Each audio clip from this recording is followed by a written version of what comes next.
Donc je vais inviter sur scène Nathalie Lévy-Dumont et Florence Barra pour cette première intervention intitulée Lecture, multisensorialité et apprentissage.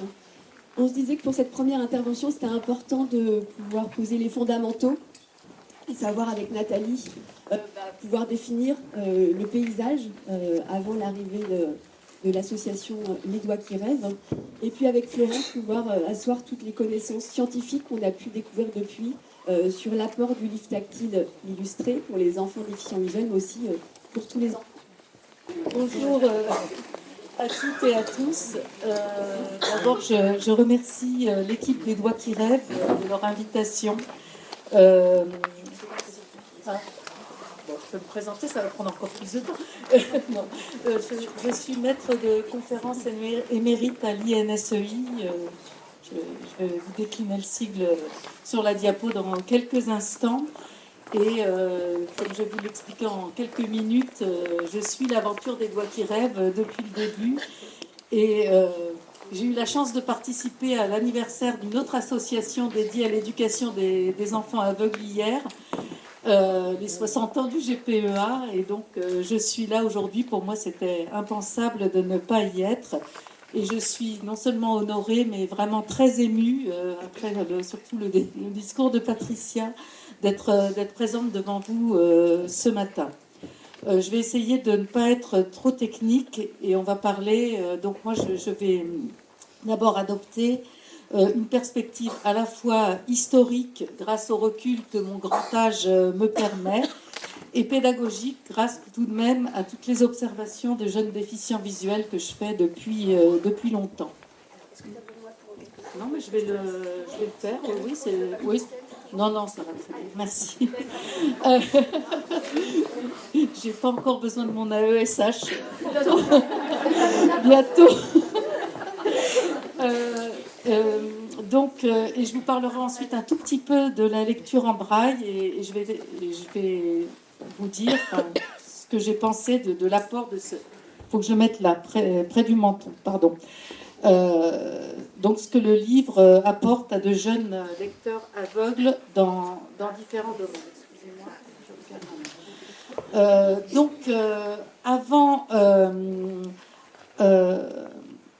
Avant et après 1994, je ne vais pas vous faire l'injure de vous rappeler ce que la pratique de la lecture personnelle peut apporter à tout enfant, voire à tout être humain, que ce soit l'évasion, les connaissances, le plaisir, les émotions en tout genre, le partage, l'identification, la construction de soi-même. Et je pense que c'est parce que j'étais moi-même une assez grande lectrice que j'ai choisi d'abord d'être professeure de lettres pour transmettre ce que j'aimais à mes élèves. Et puis, assez vite, je suis devenue formatrice d'enseignants spécialisés à ce qui s'appelle l'INSEI à Suresnes, en région parisienne. Et je me suis interrogée parfois sur la lecture. Je formais les enseignants spécialisés et je me suis interrogée sur leur approche de la lecture au niveau personnel et surtout sur l'accès à la lecture de leurs élèves et notamment des malvoyants et des aveugles qui sont devenus très très vite ma raison d'être professionnelle jusqu'à aujourd'hui. Mon sujet de thèse en sciences du langage est né de toutes ces interrogations et aussi d'une curiosité quand je me suis penchée sur les manuels de lecture en braille et sur ce dont les enfants disposaient pour lire à un moment où la littérature de jeunesse explosait pour les enfants voyants, notamment mes propres enfants. Elle était tellement riche. Et j'avais un sentiment d'injustice pour ces enfants que je rencontrais dans des écoles ordinaires ou spécialisées. Car il n'y avait pas grand-chose, presque rien. Et ce pas grand-chose n'avait rien à voir avec ce dont les voyants disposaient. Je dirais que c'était des petits points, toujours des petits points, aucun des ouvrages qui faisaient le bonheur des classes maternelles ou élémentaires, et quand ils existaient, ils étaient rarement illustrés. Il y avait les ouvrages artisanaux, thermoformés, d'Evelyn Comer, qu'on se procurait très très difficilement, ou encore ceux des éditions du Chardon Bleu. Et je me rappelle encore, même si les illustrations que vous voyez sur la photo que j'ai trouvée étaient presque impossibles à comprendre. La joie des enfants aveugles avec lesquels je travaillais à la parution de Astérix par Touchetatis, enfin quelque chose qui les rapprochait des voyants. Et je disais souvent que les enseignants spécialisés et les parents se transformaient en moines copistes pour permettre aux enfants d'accéder à la lecture. Et puis, vous avez vu sa photo, petit clin d'œil à ma formation littéraire. Enfin, Malherbe vint, et Malherbe, c'est Philippe Claudet. Et Patricia l'a raconté. Moi, j'ai une autre approche. Je faisais un jour une conférence au Clos Chauveau, établissement spécialisé à Dijon, ici, moi sur la lecture, et mon collègue Jean-Claude Maurice sur l'image tactile sur laquelle il travaillait. Et cet instituteur, à l'époque on appelait ça instituteur, est arrivé vers nous avec le prototype de Amandine Dindine. Et vous voyez bien que même avec 30 ans de plus, je suis toujours très spontanée. Oh, j'ai dit quel dommage que ce soit qu'en un seul exemplaire. Et quelques semaines après, j'ai eu la grande surprise de recevoir un énorme coffret, enfin une énorme boîte contenant le prototype, et me disant, ben voilà, j'ai créé une association, vous avez dit que ça vous intéressait, est-ce que vous voulez nous aider? Et c'est comme ça que j'ai participé à l'aventure, avec notamment des allers-retours dans les écoles. J'apportais les prototypes, je les testais avec les enfants, j'en parlais avec les enseignantes. Tout ça, évidemment, les retours, c'était par courrier postal. Hein. Il n'y avait pas Internet, il n'y avait pas le téléphone illimité, ni rien. Et donc, ensuite, j'ai participé à la sélection d'albums à adapter. J'en ai vu quelques-uns sur la table. Ça m'a fait un effet extraordinaire de revoir tout ça. Et puis, l'aventure du premier et des autres prix Tactus et Tiflo et Tactus. Et je me rappelle le bonheur que j'ai eu d'appeler Claudette Kramer pour Crocato. Bon, il ne faut pas que je me mette à pleurer. Franchement, il y a un avant et un après Les Doigts qui rêvent, et les parents d'enfants aveugles qui ont vécu cette transition, Patricia, Dominique, qui sont là, peut-être d'autres dans la salle, le savent bien. De même que pour les parents aveugles d'enfants voyants qui pouvaient partager le livre avec leur enfant. C'est extraordinaire. Avec mes collègues, Anne Chotin, qui est là, oui. Ah, pardon, merci. Excusez-moi. Donc, avec mes collègues Anne Chotin, qui doit être là, et Mina Poustinen, nous avons mené une recherche sur les modalités de lecture chez une centaine de personnes braillistes de 13 à 70 ans, à la fois d'un point de vue technique, mais aussi avec un entretien qui portait sur leurs préférences en lecture, etc. Et parmi les trentenaires ou même les étudiants, beaucoup ont évoqué avec émotion la découverte des albums des Doigts qui rêvent. J'ai autant vous dire que je jubilais. Et pour nous, donc, chercheurs, observer des enfants en train de lire des textes en braille, illustrés ou pas, nous a évidemment fait progresser dans la compréhension du processus de lecture chez l'enfant déficient visuel et même chez l'enfant voyant. Donc, en quelques mots, je vais vous présenter ce processus parce que ça vous fait comprendre l'importance du livre tactile après. Même si les recherches sur la lecture visuelle montrent qu'il faut maîtriser la correspondance grapho-phonémique, c'est-à-dire les lettres et les sons, pour vraiment lire, les enfants voyants peuvent, dans un premier temps, identifier des mots très fréquents, ce qu'on appelle la discrimination par coup de filet, leurs prénoms, d'autres mots usuels comme papa, maman, ce que les enseignants appellent aussi des petits mots, les mots outils, et, dans, etc. Ça allège leur processus de décodage au début. Mais c'est plus difficile, voire impossible en braille, parce que le doigt perçoit lettre par lettre et ne peut pas photographier une silhouette de mots. En braille, tout est contenu dans la matrice des 6 points. Il n'y a pas de hampe au T, par exemple, pas de boucle. Les signes de ponctuation sont tous sur le même plan et vous avez un alphabet dans vos pochettes que vous pouvez, sur lequel vous pouvez vous reporter. Et vous verrez que la difficulté des débuts de la lecture est accentuée par le fait que l'élève doit apprendre plus de caractères qu'en noir. On vous a donné cette expression un peu jargonnante, c'est notre écriture de voyant. Par exemple, un E accentué, alors je vous prie de m'excuser, j'avais des caractères braille, mais vous pouvez regarder le E accentué, si vous regardez votre alphabet, n'a rien à voir avec on peut le voir sur l'alphabet, le E accent grave n'a rien à voir avec le E simple, sans accent, le A accent grave ne ressemble pas au A, etc. Donc ça fait plus de caractères à apprendre. Et je vous ai mis l'exemple de la petite Julienne qui appelait le E accent grave le drôle de E et le A accent grave le drôle de A, parce que bon, ça s'appelait un A, mais ça ne ressemblait pas à un A. Les mouvements manuels sont également différents des mouvements oculomoteurs et ne facilitent pas toujours le repérage spatial. Le passage d'un mot à un autre, d'une ligne à une autre, demande des efforts. Et dans les corpus enregistrés que j'ai, les enfants font des commentaires, posent des questions à chaque fois qu'ils doivent changer de ligne. C'est un peu complexe. Et ça explique que la lecture est statistiquement bien plus lente en braille et les débuts souvent un petit peu laborieux. Donc quand on parle du rôle de l'image dans l'apprentissage de la lecture et dans la compréhension, on peut prendre cet exemple simplissime. Un enfant voyant d'un pays développé va immédiatement comprendre l'image que je projette. On voit un petit garçon qui joue au foot. Sans vraiment savoir lire, s'il connaît par exemple le mot mot petit, la lettre J et les lettres B et A, et s'il sait que ça B et A fait pas, ça peut lui arriver, il va tout de suite inférer que la phrase est « le petit garçon joue au ballon » et pas au foot puisque c'est B à bas. Je suis désolée, je n'ai pas pu faire l'image en relief, je n'ai pas de compétences techniques là-dessus. Si un enfant aveugle se trouve face à cette image en relief, même simplifiée, pour la première fois, il ne peut pas comprendre ce qu'elle représente.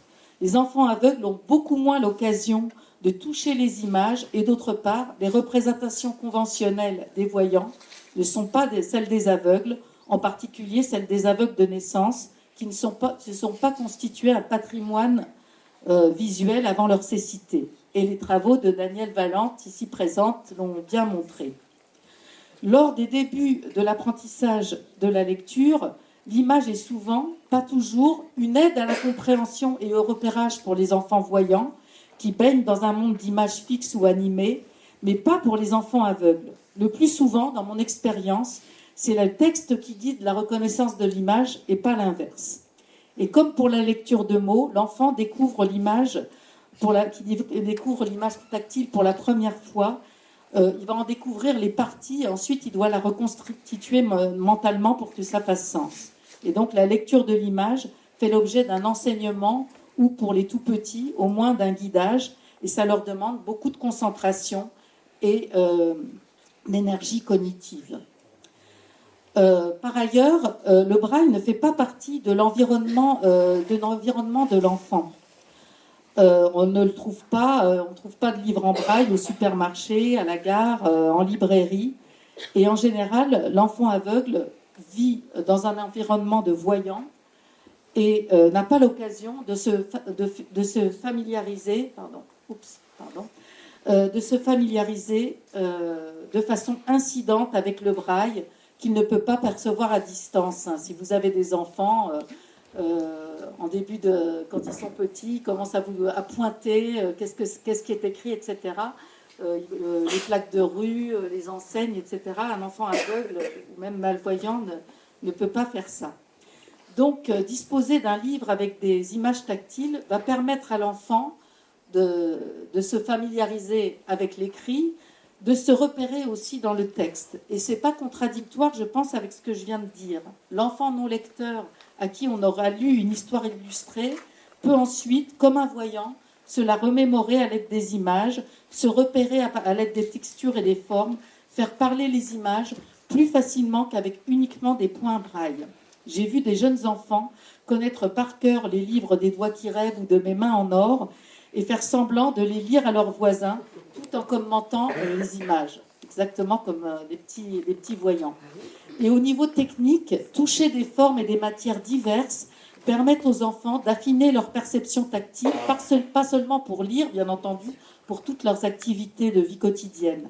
Mais on peut espérer que cette lecture d'images leur facilitera plus tard la lecture de dessins techniques, géométriques, de cartes, de schémas en relief et les adaptations d'œuvres d'art, par exemple.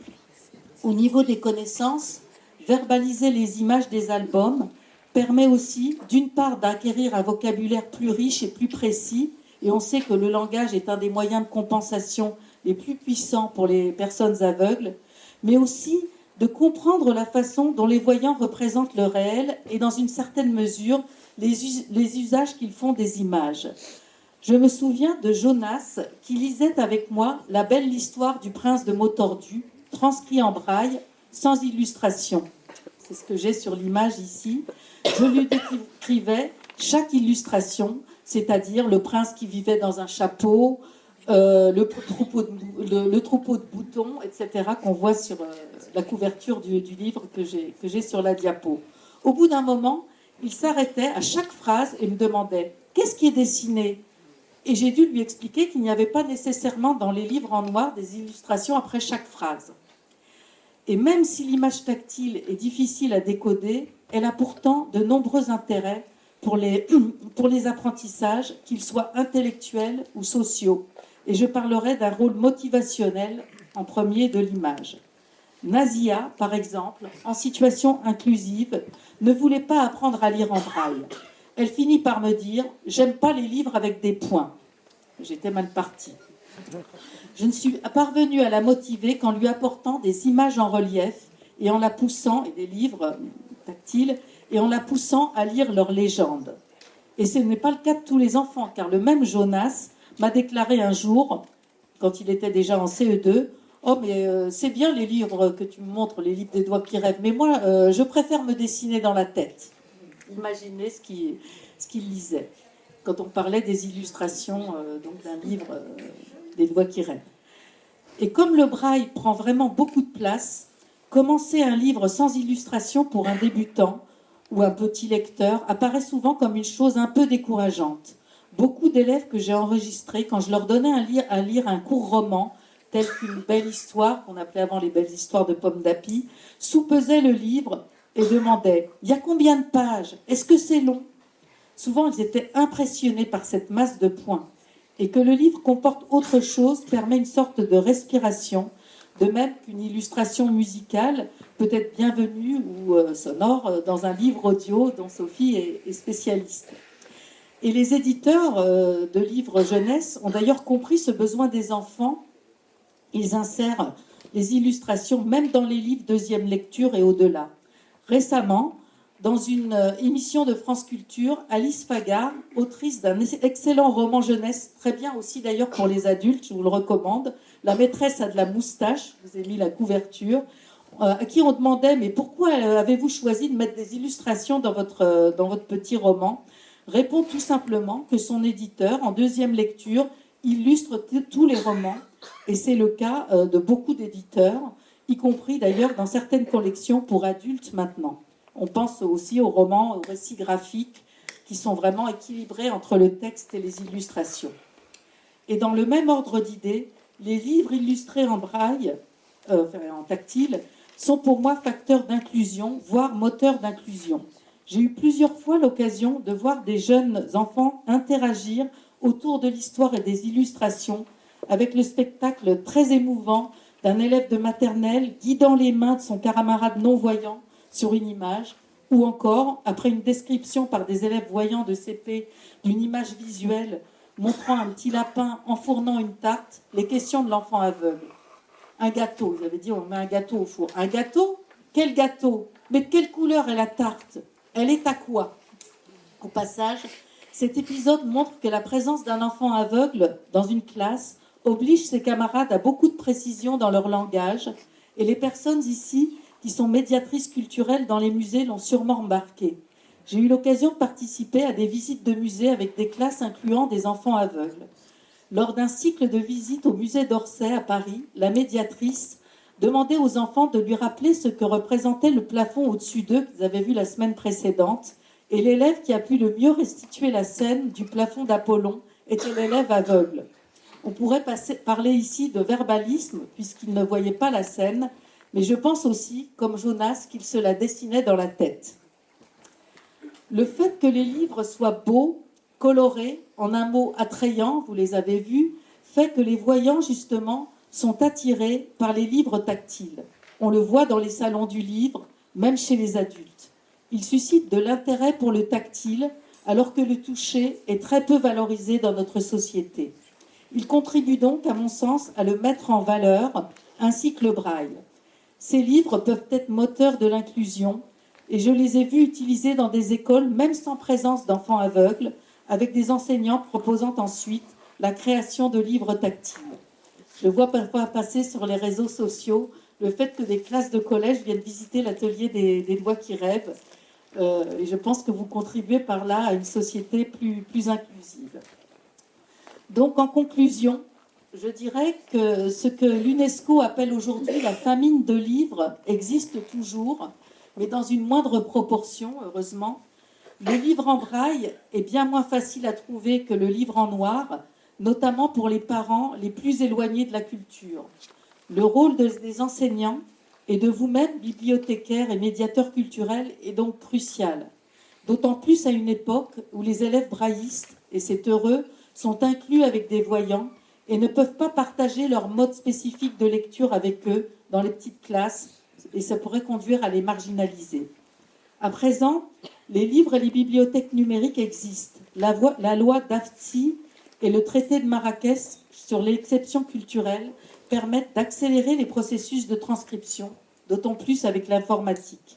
Cependant, pour un enfant, pouvoir posséder et manipuler des livres, et de préférence de beaux livres, en tant qu'objet, est encore fondamental et lui permet de se construire un futur de lecteur.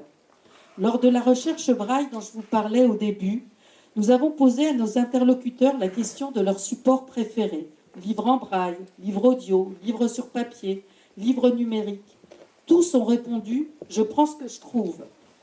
Et ont pratiquement tous, même grands utilisateurs du numérique, insisté sur l'importance de l'objet livre. Pour moi, 200 ans après l'invention du braille et presque 20 ans après la loi du 11 février 2005 en faveur, pour les personnes en situation de handicap, je suis dans les anniversaires en ce moment, le droit à la lecture et au choix dans les lectures est un élément essentiel de l'égalité des droits et des chances. Et les doigts qui rêvent y contribuent largement. Joyeux anniversaire. Merci beaucoup.